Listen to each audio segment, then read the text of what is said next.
And now our host, Stephen Lee Morris.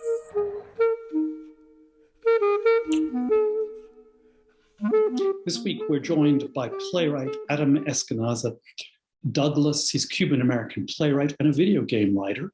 His theater work has been featured at the Texas State University Black and Latino Playwrights Conference, the Great Plains Theater Conference, the Downtown Urban Theater Festival, and many others. His 2017 play, The One ATM in Antarctica, was selected for the Eugene O'Neill National Playwriting Conference. Adam is also currently a playwright in residence with the play development program Play LA, which is administered by Humanitas.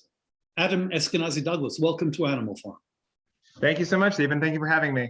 It's really my pleasure. Last week, we had on Magda Romanska, who is a researcher at Harvard studying transmediality, and she was talking about suggesting that the future of theater, particularly in places like California, where there is now legislation making it extremely challenging financially to put on a play, that theater may be, just for reasons of survival, its own survival, may be turning to other platforms. It doesn't mean it's eliminating the stage, but it's, they were talking about, as part of the format, you have the audience on a phone, you have them on a computer, you have them all over the place, on Zoom, as well as on the stage.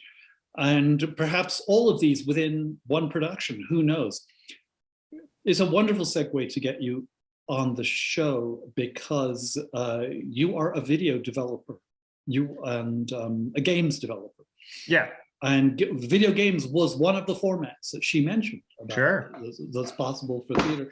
So just as a background, perhaps you could tell us what you do. You are also a playwright, and I'm just wondering how those two modalities converge, or do they? Certainly. Yeah. More than happy to tell you about that. Yeah. So, I was a playwright and writing plays for no money, for no audiences, for a lot longer than I was ever a video game writer. But I always really loved, games, and I always loved theater. May I interrupt for a moment? You said you were writing them, I know it's somewhat facetiously, for no audiences. Is it means because they weren't getting produced, or because they were getting produced and nobody was showing up? Oh, column A, column B, you name it. Yeah. I remember, I'll tell you a quick anecdote. I did a one-person show that I wrote and starred in, and where the audience sat on the stage with me, and one guy showed up for one show. I'll never forget it for the rest of my life. There's more people working the crew, which was myself and my friend who's doing the lights, than in the actual audience. So humility, I will never forget that for the rest of my life. Thank you, Josh. So I'll say, yeah, I was writing plays for a long time, putting them out there, doing the best I could, and still enjoying games, and storytelling and gaming was, around this time, it was there, but it was still very much young and growing. And you were seeing stories that were strong and powerful, but none that really, really cracked it quite yet. At the very least, at just such an undeniable level. But then it got there, and you started to see games that were about people and about big ideas and big emotions, and exploring them in the ways that great art does. As well as still being this interactive, fun thing to play. And when I started to see that, I realized, okay, this video game is a video game, but this is also a play, because 4 people arguing in a room about their feelings, that is a play-ass play if I've ever seen one, and I can write those. So I started to look there as well. Why not combine these two loves in one? It took a long time and a lot of rejections. But eventually, I found my way in, and I was very fortunate because the studio that I got my first job with was actually looking for a playwright, which is stunning. Anyone looking to hire a playwright for an actual job is pretty rare. But they had hired a number of television and film writers first, who did well, but still really struggled because they were used to big television budgets and big television film ideas, which is fine. But in gaming, everything costs something, right? A wall, a chair, someone blinking, that costs time and money, and no small amount of it. to say nothing of making the game itself, making sure it works on platforms X, Y, Z. The list goes on and on and on. So they're looking for someone who could just write really great characters, really great scenes for cheap, right? Someone who could write a compelling scene if it was just people standing in a room, because sometimes you didn't get much more than that, you know? And so my skills as a playwright, you know, I had my writing professor, we had a black box theater at my university, which was very, very small, very intimate, and very pared down, you know? There weren't even chairs, there were just cubes, right? Just cubes. You didn't have chairs. And any prop you needed to bring in, you had to bring in. And something that he always said to me was, you know, just always imagine that you're writing for that space, you know, because you for a lot of theaters, you more or less will be, and you'll certainly be more attractive to companies if your plays are easier to do. And, you know, and so I always carried that wisdom with me. And I brought it to game writing as well. Just, you know, making sure that, you know, that I was doing my due diligence as a writer, creating interesting, compelling characters with, you know, equally compelling dialogue without needing to have things blow up or run around or, you know, or have crazy lasers or anything like that. Because I think in any art form that tells any type of story, we're looking for something honest, you know, and we're looking for something that we can relate to. Fair enough. So these are, you're describing what sounds like character-driven games. Yeah. And then, so give me a scenario of maybe one of these game plays that you came up with. Yeah, certainly. And, you know, and I was very fortunate to be at a studio that made those types of games. There are plenty of studios that just make, you know, fun games. You know, Super Mario Brothers, you just run around, you jump on turtles and you have a good time. That's great. I love those games. I played every single one. But character-driven games are happening more and more. So the types of games that I have written for in my career are branching narrative stories. So basically, you're controlling one person in a scene, any scene, and someone says something to you, and then you have multiple options as to what you're going to say back. And depending on what you say, the story branches from your decisions and just continues to branch and branch and branch and branch and branch and branch, and then come back in little ways that we don't want you to notice, but less about that, the better. But still branching as much as you can, within reason. So it's a bit like not improv.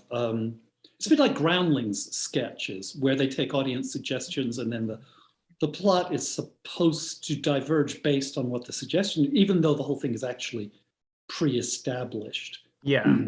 Is that a fair comparison, or is that? I'd say that's pretty close, you know, but the difference being that there is a through line no matter what, you know, like whereas, you know, improv can go anywhere. Like for the games that I've written, at least, you know, like there is a structure, you know, like there are paths, you know, and there is an end. There is a defined end at some point. It can't just branch on forever because, you know, that you know, that's impossible. And so, you know, that's been my field, and you know, and skills, you know, my skills as a dramatist in terms of creating compelling dialogue, quick and sharp dialogue, you know, have really helped me as a game writer, because I mean, clearly, you know, it gave me good training in writing good characters, but it also just, you know, taught me a lot of restraint, you know, and to write on a budget, and not just a budget of props and things like that, but, you know, just a budget of what is this about? Like, what are we getting to? You know, with interactivity, like, you're waiting to press a button, you're willing to listen, you know, you are. But eventually you do expect to press a button. We're not watching films, you know, we're not watching TV. We are interacting with something, and we expect to have that interaction. I'm still haven't heard yet a specific scenario, just one. Oh, sure, okay. Well, all right, Stephen, I'll give you your pick. Do you want a crazy video game one or a more down to earth one? A down to earth. Let's try to start with the down to earth. We can go to the crazy one next. Sure. So one game that I wrote, it was a family playing dominoes, father and two sons, and as all families do. I mean, I'm Cuban. Like, yeah, you do.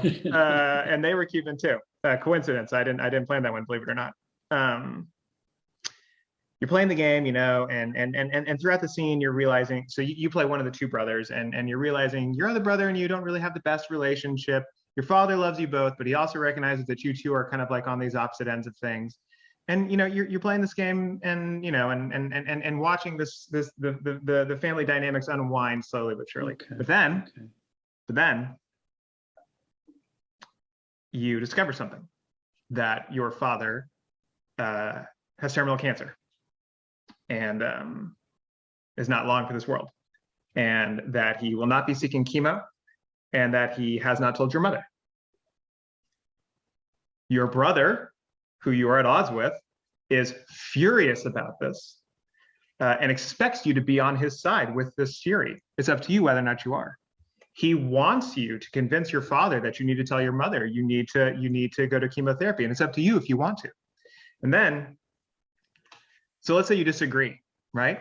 Let's say that you agree with your father and you say, no, he doesn't need to do chemo. He doesn't need to tell mom. He's done. Your brother storms off furious. When you're back there with your father tells you, you should have agreed with him. You should have been on your side. You two need to take care of each other from now on. Can you do that for me? And it's up to you whether or not you say you will or you won't. It's a series of decisions. Yeah. And they're quasi-ethical, they're ethical decisions. Yeah. Yeah. This is very interesting. Okay, give us the crazy one. So, and then, I've written scenes where it's like, all right, who are you going to shoot in the head? Are you going to shoot this person in the head or not before they become a zombie? Like I've written that too, Yeah. because you really, gaming is so much genre. And so you kind of have to, which isn't typical for, dramatists. We're not normally writing horror plays or sci-fi plays. We will. I don't mean to be perverse or macabre or anything please, else, I insist. but is there an advantage to shooting somebody in the head before they become a zombie versus not shooting them in the head before they become a zombie? Well, great question. And of course, like any great question, so much of life depends upon context. Maybe it's someone you loved, maybe it's someone who doesn't want to die right away, that they want to wait and live as long as they can. So would shoooting them in the head prevent them from becoming a zombie? Well, it depends on the universe in which of zombiedom, but in this one, yes, it would. Okay. So yeah. it's a kind of it's a humanitarian gesture. Yeah, It's a very extremely violent image. So maybe give them an overdose of morphine or something before they become a zombie would be more palatable to a certain generation of. And now you hear me. I described that situation in like 10 seconds. Because to me the more interesting one is the first one, and I found in writing games that's becoming the more and more interesting one to audiences. Like I really feel like that art form is maturing in a really nice way, and that they're hungry. What audiences? This is extremely comforting to me because it conforms to my aesthetic. But what? Sure. But what audiences? The gaming audience, the video gamers. The video, and who are these? Who are the video gamers demographically? I mean, age-wise. Certainly. I mean, at this point, it's all over it's all over the place. Like once upon a time, it was very much children and teens, early 20s. But now, I mean, it's it's all walks of life. All. It's growing. There's still a very, make no mistake, like there's still a very strong core of like 20s to 30s males who are buying a lot of video games, which is fine. But I mean, since the art form has exploded in such an unbelievable way so quickly, with that comes so many different types of experiences. And with that comes so many different audiences hungry for it. So at this point, I wouldn't say that there is a typical gamer. It's because it's so, it's becoming so much more ubiquitous and spread out in so many different ways. Like you have a gaming device on you right now, Stephen. Did you know that? No. It's your phone. Yeah. The number I've Yeah. written a video game specifically, a narrative-driven game specifically for iPhones. It's on there. You can play it right now. Yeah. This You is know? back to the transmediality. Yep. Yeah. Yeah. So, and I think that, since it's grown and since gamers have grown up as well, like like any other audience for any other art form, as you get older, you want stories of more substance, which is nice. And what's equally nice is that you can have those now if you want to, or if you just want to shoot zombies in the head without having to think about the ethical ramifications. There's a million games like that too. So everybody wins. Well, how are you doing as a playwright right now, aside from the gaming? I mean, no, I'm not asking you to assess your success or anything like that, your perceived success. I'm just asking, what activities are you engaged in? Are you finding plays are progressing? Are you finding people still reading your plays? Is that moving ahead, or is it still on the great pause because of the pandemic? Yeah, it's for me personally, it's a pause, which is not my favorite thing to admit to, but it's the truth nonetheless. It's just there's a lot of factors going into it. Of course, like the questionable nature of the future is in there as well, and just the difficulty of creating art in stressful times. It's very, for a long time there in lockdown, like it was really hard for me to write anything beyond what I had to write for my job, because it was fear and it was stress, like every single day, and being in the same place, and that's not the best excuse, but it's my excuse. But as time has gone on, I've got stuff in the works slowly but surely that I go back and forth to, which has been very nice and very freeing. I mean, if only for the distraction, because it's easier to divorce myself just a little bit more of all that stress and fear as bits of good news creep in here and there. And then of course, 5 more pieces of bad news creep in right after.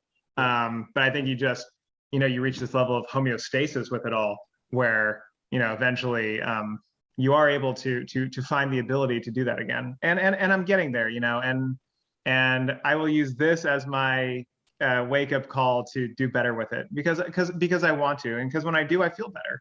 And I think we could all use that right now. But I think I let myself pause longer than maybe I should have. But I'm probably not the only one. And either way, you can always just hit that on pause button any day, any day you want. Yeah, that's right. What's your most satisfying experience as a playwright? As a playwright? In Los Angeles, yes. My most satisfying experience as a playwright in Los Angeles, boy. I mean, being part of the Play LA program has been really great. I've spent more years in Los Angeles in lockdown than I have out and about. It's the truth. I know. So there just wasn't a ton of playwriting experiences that I've had since I got here, which is unfortunate. But I mean, completing my play for Play LA was. So where did you come from? From the Bay Area. Okay. Yeah, which is where the first game studio I wrote for was located until it shut down. And before that, I was in New York. But I did complete one play in lockdown, and that was an achievement. I was very proud of myself. So I guess it's got to be that one, because my first year here was a bit of a whirlwind, and then a whirlwind became a locked door in a room that I could never leave for more or less 2 years. So I'll go ahead and give it to finishing the new play while in lockdown, because I can say I wrote a play during a pandemic. Good job, Adam. Adam Eskenazi Douglas, thank you for joining us. Oh, my pleasure, Stephen. Thank you so much for having me. Next week, we're joined by British theatre journalist Natasha Tripney. Natasha is of Serbian descent, and she has become proficient in her study of Balkan theatre. If you enjoy Animal Farm, please support us on Patreon.